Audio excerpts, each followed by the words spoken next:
ఇంకా వాళ్ళు అది తీసుకొచ్చారు. తతస్థు ప్రయతో వృద్ధో వశిష్ఠో బ్రాహ్మణై సహా ఆ బ్రాహ్మణులకి ఆ వశిష్ఠుడికి అప్పగించారు. ఆ తీసుకొచ్చినటువంటి ఆ సముద్ర జలాలు, ఆ పవిత్రమైనటువంటి నదీ జలాలు, వీటన్నిటినీ తీసుకొచ్చి ఇచ్చారు. రామం రత్నమయే పీఠే సీతం సంయవేశయత్. సీతాదేవితో సహా రాముణ్ణి రత్నమయమైనటువంటి ఆ పీఠం మీదకి సంయవేశయత్ కూర్చోబెట్టారు.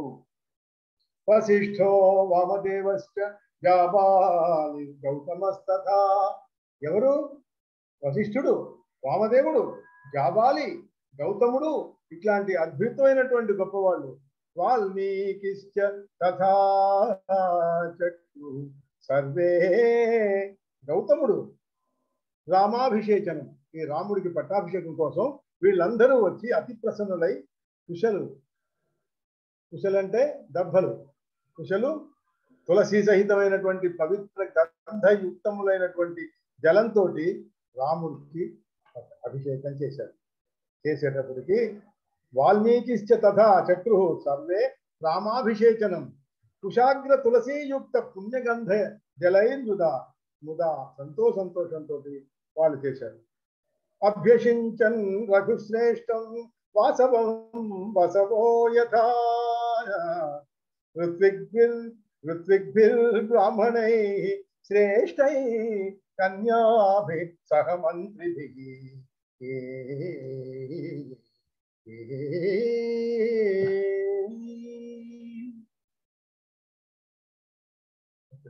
ఈ రెండు శ్లోకాలు మళ్ళీ చదువుతాను. రాము గారు మిస్ అయ్యారు కదా, అందుకని. ఎందుకంటే ఇవి అత్యంత ముఖ్యమైనటువంటివి ఈ రెండు. పట్టాభిషేకం ఇవే.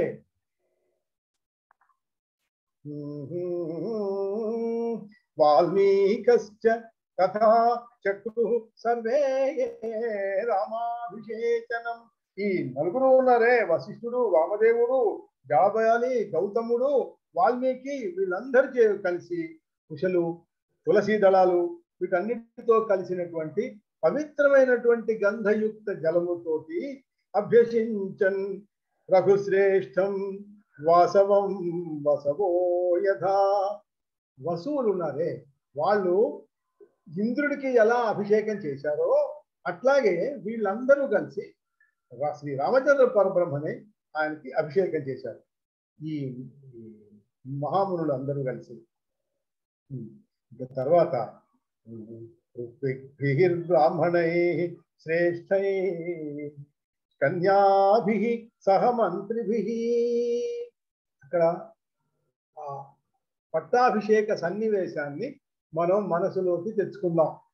ఇట్లా ఆయన్ని సీతాదేవితో సహా కూర్చోబెట్టి ఆ సింహాసనం మీద, రత్నపీఠం మీద కూర్చోబెట్టి ఆయనకి ఈ మహారుషులందరూ కూడా ఈ కుశలు తులసీ సహితములైనటువంటి పవిత్ర గంధయుక్త జలముతోటి ఆయనకి అభిషేకం చేశానే, అది ఒక్కసారి మనం చూద్దాం, మనసులోకి తెచ్చుకుందాం. అది తెచ్చుకొని ఇక మిగిలిన తర్వాత ఏంటి, ఋత్విజులు, ఎంతో మంది బ్రాహ్మణులు, వీళ్ళు ఐదుగురే కాదు కదా, ఇంకా వాళ్ళు బ్రాహ్మణుల శ్రేష్ఠులు.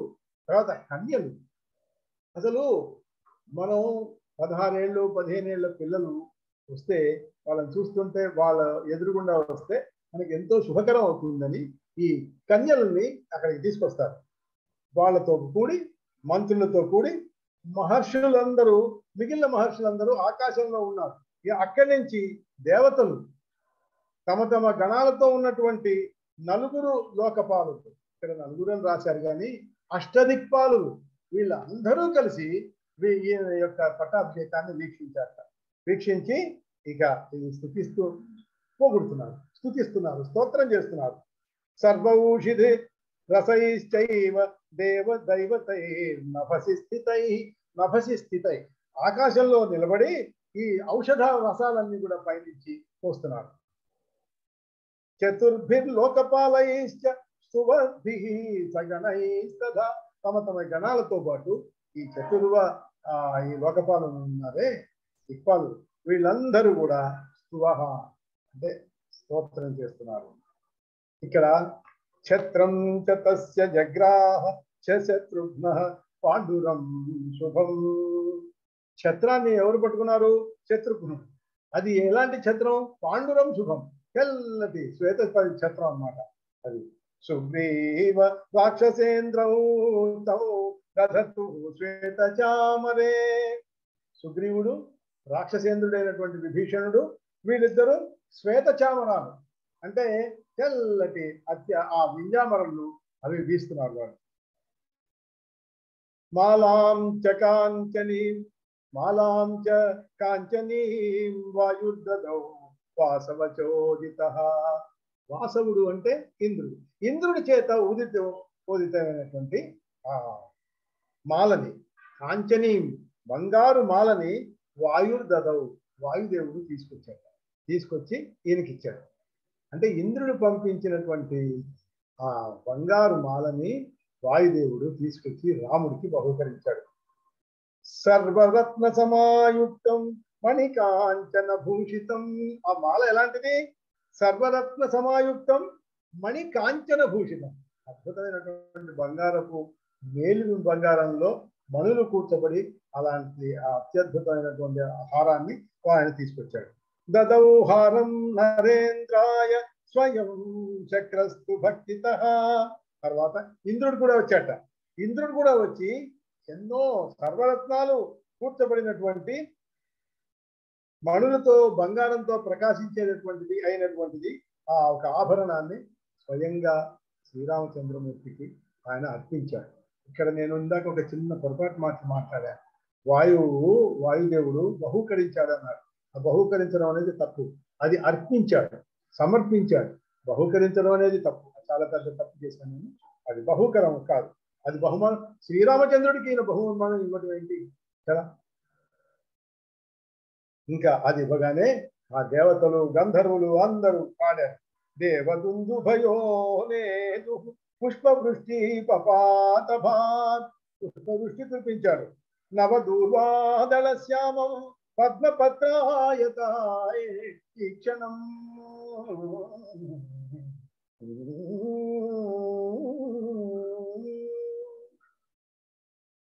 నవదూర్వాదళ అంటే లేత ఆ గరిక ఉన్నది. ఆ గరిక లాంటి ఆ రంగులో ఉన్నటువంటి ఆయన పద్మపత్రాయత ఈ క్షణం. పద్మపత్రం తోటి లాంటి ఆలోచనలు కలిగినటువంటి వాడు. రవికోటి ప్రభాయుక్త కిరీటేన విరాజితం. ఆయన యొక్క ఆ కిరీటం ఎట్లా ప్రకాశిస్తున్నది అంటే రవికోటి ప్రభాయుక్త అంటే కోటి సూర్యులతో యొక్క కాంతి ఎంత ఉంటుందో ఆ ప్రభాలు ఎలా వెలుగుతాయో అట్లా వెలుగుతున్నది ఆ కిరీటం. ఎందువల్ల చెప్పండి? కిరీటానికి అంత శక్తి ఎక్కడి నుంచి వచ్చింది? అంత కాంతి శ్రీరాముడి మీద తల మీద ఉండటం వల్ల. లేకపోతే అంత కాంతి దానికి స్వతహాగా ఎలా లభిస్తుంది? రవికోటి ప్రభాయుక్త కిరీటేన విరాజితం కోటి కందర్పలావణ్యం పీతాంబర సమావృతం. కోటి కందర్ప లావణ్యం. కోటి మన్మధులు ఎంత లావణ్యంతో ఉంటారో వాళ్ళ లావణ్యం అంతా పుట్టుకున్నట్లుగా ఉన్నాడు ఆయన. పీతాంబర సమావృతం. పీతాంబర పట్టుబట్టలు, చక్కటి పసుపచ్చని పట్టుబట్టలు కట్టుకుని ఉన్నాడు ఆయన. దివ్యాభరణ సంపన్నం చందన లేపనం ఆయుతాదిత్య సంకాశం విభుజం రఘునందనం. దివ్యాభరణ సంపన్నం, దివ్యాభరణాలతో ఉన్నాడు. దివ్య చందనమును లేపనంగా పూసుకున్నాడు. ఆయుతాదిత్య సంకాశం. ఆయుతం అంటే ఇక్కడ 10,000 మంది ఆదిత్యులు ఎలా ఉంటారో ఇందాకనే రవికోటి సమర్పణ అన్నారు కదా. ఇక్కడ రవికోటి, ఆయుధము, సహస్రము వీటన్నిటికీ ఏదో లెక్కకి చెప్పడానికి ఒక = ఇది అని అర్థం చెప్తాం కానీ నిజానికి ఇది అనంతము అని అర్థం. సహస్రం, సహస్ర కిరణుడు అంటారు సూర్యుడిని. ఆయనకి 1000 కిరణాలు ఉన్నాయి కాదు కదా. అందుకని ఇక్కడ సహస్రము, ఆయుధము ఇవి లక్ష్యం అంటే చాతుర్లక్ష్యంచ వీరానాం అని అన్నప్పుడు సరిగ్గా లెక్కబెట్టి 4 లక్షలే ఉంటారా వాళ్ళు? అట్లా కాదు, ఇంకా ఎక్కువ. అదనమాట. దానికి చెప్పడం కోసం, ఒక సంఖ్య చెప్పడం కోసం చెప్తారు. వామభాగే సమాసీనాం సీతాం కాంచన సన్నిభాం. వామభాగే సమాసీనాం, ఆయన యొక్క ఎడమ వైపు సమాసీనాం కూర్చున్నది సీతాదేవి.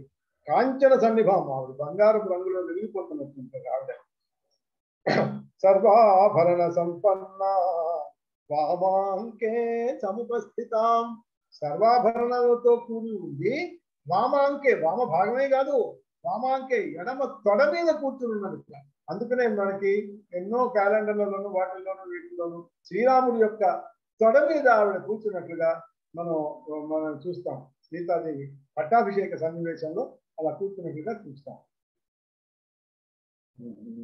రక్తోత్పలకరాంభోజాం వామేన ఆలింగ్య సంస్థితం సర్వాతిశయ శోభాఢ్యం దృష్ట్వా భక్తి సమన్వితః. రక్తోత్పలకరాంభోజాం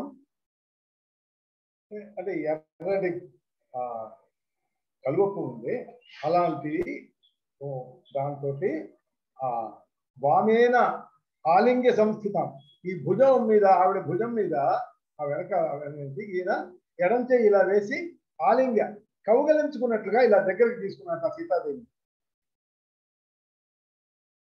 తీసుకుని సర్వాతిశయ శోభాఢ్యాం దృష్ట్వా భక్తి సమన్విత. ఎంతో శోభ కలిగినటువంటి ఆ శోభ సర్వ అతిశయం, ఎంతో ఎక్కువైనటువంటి అతిశయం కలిగినటువంటి వాడు ఈ భక్తియుతుడై సర్వ దేవగణాలు తనని పరివేష్టించి ఉండగా ఉమయా సహితో దేవ శంకరో రఘునందనం సర్వదేవగణైర్యుక్త స్తోత్రం సముపచక్రమే. ఉమయా సహితో, పార్వతీదేవి సాక్షాత్తు ఆ ఉమాదేవి సహితుడయి ఆ దేవదేవుడైనటువంటి శంకరుడు ఇట్లా రఘునందనుడిని ఇలా స్తుతిస్తున్నట. స్తోత్రం సముపచక్రమే, ఏది స్తోత్రం చేయడం ఇలా మొదలు పెట్టాడు. సర్వదేవగణైర్యుక్త, అందరు దేవతలతో కలిసి ఇట్లా ఆయన్ని స్తుతించడం మొదలు పెట్టాడు. ఇక్కడ మహాదేవుడి యొక్క స్తోత్రం ఉంది.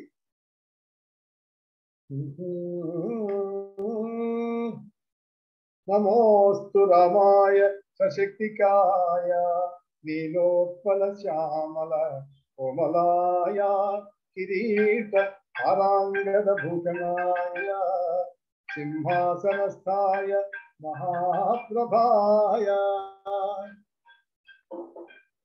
సీతా సమేతుడైనటువంటి ఓ శ్రీరామచంద్ర, నల్ల కలువ లాంటి కోమలైనటువంటి వేణు కలిగినటువంటి వాడికి, దయార్ద్ర హృదయం కలిగినటువంటి వాడికి, కిరీట హార అంగద ఇట్లాంటి భూషణాలన్నీ కలిగినటువంటి వాడికి, ధరించినటువంటి వాడికి, సింహాసనస్థుడు అయినటువంటి నీకు, ఓ కాంతివంతుడికి నీకు నా నమస్కారం అని ఆ శంకరుడు ఆయనకి నమస్కారం చేశాడు.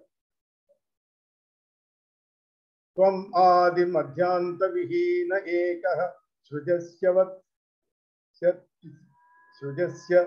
అవస్యసి చ లోకజాతం స్వమాయయా తేన లిప్యతే త్వం యత్స్వే సుఖే అజస్రతో అనవద్యః. రామా, నీకు ఆది మధ్యాంతము లేవు.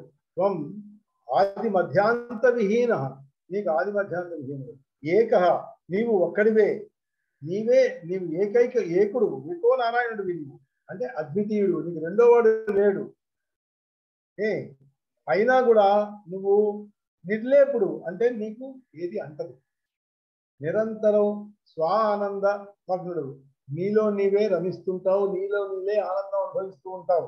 అందువలన నీకు దోషము గంధము ఏమీ ఉండవు. ఈయన పొగుడుతున్నాడు అనమాట మహాదేవుడు. నువ్వు నీ యొక్క మాయా గుణాల చేత లీలాంధ్రత్సే గుణ సంవృత్వం ప్రపన్న భక్తానువిధాన హేతో నానావతారై సురమానుషాధ్యై ప్రతీయసే జ్ఞానిభిదేవ నిత్యం. అంటే నువ్వు శరణాగతులైనటువంటి భక్తులందరికీ మార్గాన్ని చూపించడం కోసం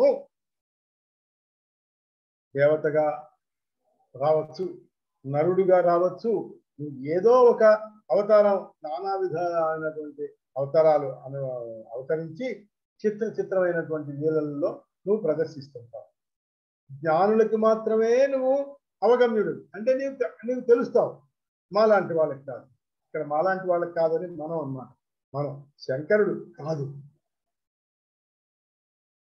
నీ యొక్క అంశ చేత లోకాలన్నీ సృష్టించి ఆదిశేషుడి యొక్క రూపంలో కింద నుంచి మళ్ళీ నీవే భరిస్తున్నావు. లోకాన్ని సృష్టించింది ఎవరు? నీవే. ఆ లోకాల యొక్క భారాన్ని భరించేది నువ్వే. ఎక్కడి నుంచి? కింద నుంచి ఆదిశేషుడి రూపంలో నువ్వు భరిస్తున్నావు. సూర్య, వాయు, చంద్ర, ఓషధి, వృష్టి అంటే ఆ వర్షం, ఈ రూపాలతోటి లోకాలని నానా విధాలుగా పైనుంచి రక్షణ చేస్తావు. కింద నుంచి నువ్వేమో భరిస్తున్నావు, పైనుంచి రక్షిస్తున్నావు.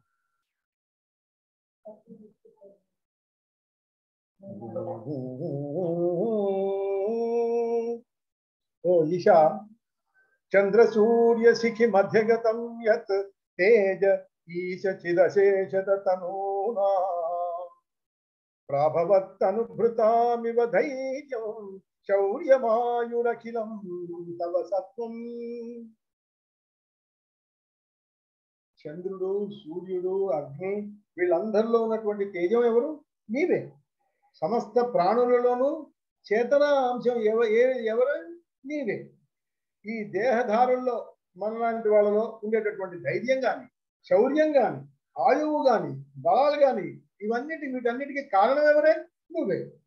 నువ్వు ఉండటం వలనే, నువ్వు మాలో ఉండటం వలననే ఇదంతా జరుగుతుంది.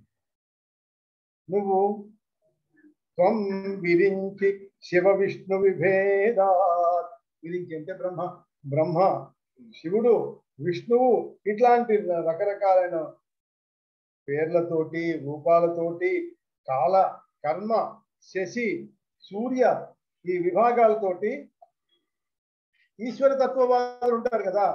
నిరీశ్వరులు కాదు, నాస్తికులు కాదు, ఈశ్వర తత్వవాదులు అంటే భక్తితో ఉండేటువంటి వాళ్ళు. ఆస్తికులకి, వాళ్ళకి నువ్వు రకరకాలుగా నువ్వు తోస్తూ ఉంటావు, అనిపిస్తూ ఉంటావు, వేరువేరుగా అనిపిస్తావు, అలా ప్రకాశిస్తుంటావు. కానీ నువ్వు అంటే దీని అర్థం ఏంటి? ఒకడికి బ్రహ్మ అనుకుంటాడు, ఒకడేమో విష్ణు అనుకుంటాడు, ఒకటి శివుడు అనుకుంటాడు. కానీ నువ్వు అన్నిటికీ నువ్వు అద్వితీయుడు. నువ్వు అలా మూడు కాదు, నువ్వే ఒకడివే, అంతా నీవే, అన్ని రూపాల్లోనూ ఉండేది నీవే అని.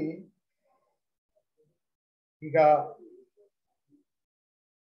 సత్, అసత్ అనే రూపాలు కలిగినటువంటి విభాగాలు ఉన్నాయే, అవి కూడా నీవే. నీకన్నా భిన్నం ఇంకా వేరే ఏది?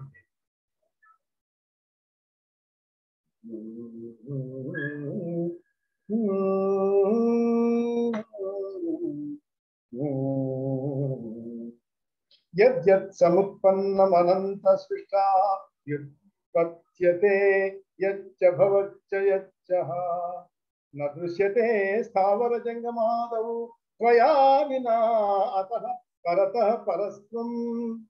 ఈ అనంతమైనటువంటి సృష్టిలో ఏది పుడుతున్నదో, ఏది పుట్టబోతున్నదో, ఏది పుట్టిందో, ఏది రేపు పుట్టబోతున్నదో ఈ స్థావర జంగమాది రూపంలో, స్థావర జంగమాది అంటే తెలుసు కదా, స్థావరం అంటే స్థితిగా అలా ఉండిపోయింది, రాళ్ళు, చెట్లు ఇట్లాంటివి అన్నమాట. జంగమాది అంటే నడిచేవి. ఈ వస్తువుల రూపాల్లో సమస్త వస్తుజాలాల్లో నువ్వు కాకుండా ఇంకెవరైనా ఉన్నారా? ఎవరు లేరు కదా, ఇంకెవరు కనబడరు కదా.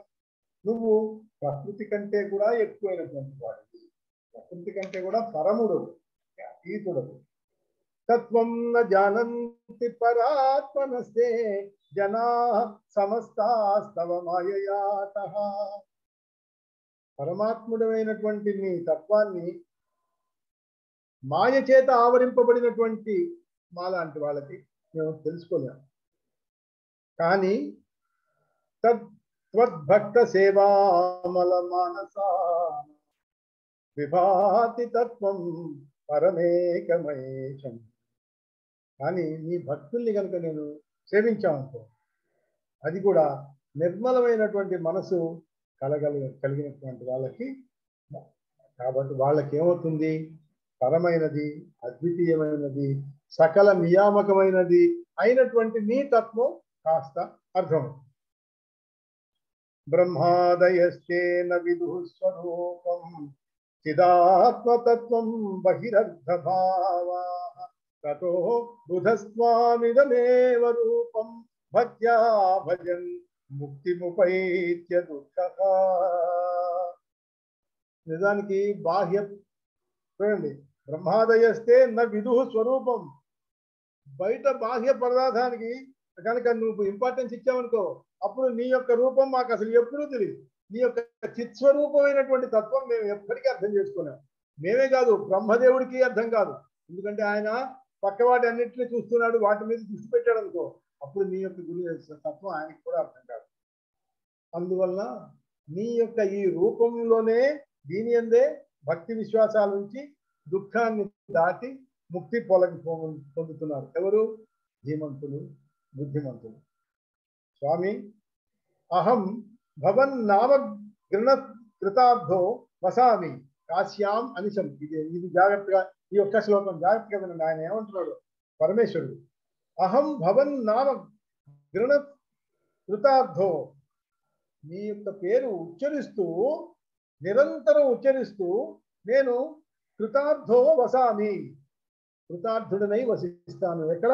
కాశ్యాం అనిశం, ఎల్లప్పుడూ నేను కాశీలో వసిస్తాను నీ యొక్క పేరు ఉచ్చరిస్తూ.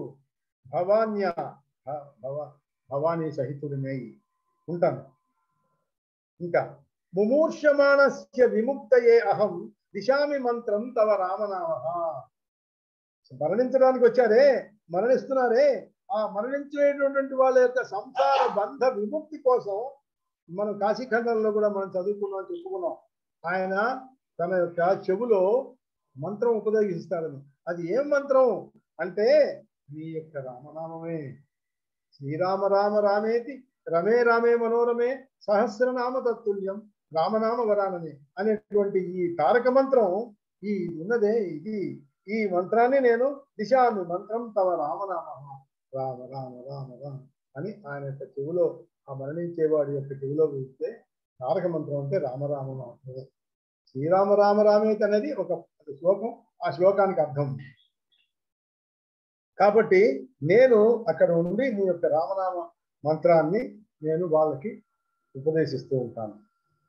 ఇమం స్తవం నిత్యమనన్య భక్త్యా శృణ్వంతి గాయంతి లిఖంతి ఏవై తే సర్వసౌఖ్యం పరమం చ లబ్ధ్వా భవత్పదం యాంతు భవత్ప్రసాదాత్. ఈ స్తవాన్ని ఓ దేవదేవ, శ్రీరామచంద్ర ప్రభు, ఈ నేను చేసినటువంటి ఈ స్తవాన్ని, ఈ స్థుతిని నిత్యం అనన్య భక్తితోటి వినేవాళ్ళు కానీ, గానం చేసేవాళ్ళు కానీ, లిఖించేవాళ్ళు కానీ పరమమైనటువంటి సర్వ సుఖాల్ని పొంది నీ అనుగ్రహం చేత నీ పదముని పొందగలరు, నీ విష్ణు పదాన్ని పొందుతారు అని శ్రీ మహాదేవుడు ఆయన చెప్పారు. దీంతో మనం మిగిలినది మనం రేపు చెప్తున్నాం. చెప్తారు ఉంది, దాన్ని రేపటితోటి మనం ఈ యుద్ధకాండ రామాయణాన్ని పూర్తి చేస్తాం. ఎవరైనా ఏదైనా అడగాలంటే అడగండి, లేకపోతే మనం రాధానామం చెప్తున్నాం. లేదా రాధానామం చెప్దాం. శ్రీ రాధే జయ రాధే జయ జయ రాధే, శ్రీ రాధే జయ రాధే జయ జయ రాధే, శ్రీ రాధే జయ రాధే జయ జయ రాధే, శ్రీ రాధే జయ రాధే జయ జయ రాధే, శ్రీ రాధే జయ రాధే జయ జయ రాధే.